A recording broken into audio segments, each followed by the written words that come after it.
Actually, plinano ko ng ibenta talaga yung balay ng Itay for 120 million.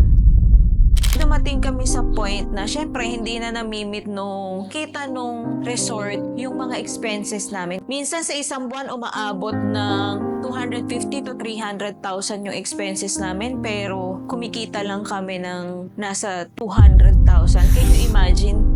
Natural naman talaga sa isang resort yung may lean season. As in, dumarating yung panahon na talagang iilan lang talaga yung nagbubuk sa resort. Pero ang ginagawa namin during lean season, yun talaga yung nagiging training season naman namin para sa aming mga empleyado. And kumukuha talaga kami ng mga expert, mga barista na magtuturo sa kanila how to make coffee, how to make cocktails, and kumukuha din talaga kami ng mga chefs na magtuturo din sa kanila paano magluto. Yung mga pang world class ba na pagkain. Kaya naman kapag may dumarayo sa aming mga foreigns, like kailangan nila mga eastern food, maniwala kayo, kayang-kaya na ngayon yun ang mga staff namin.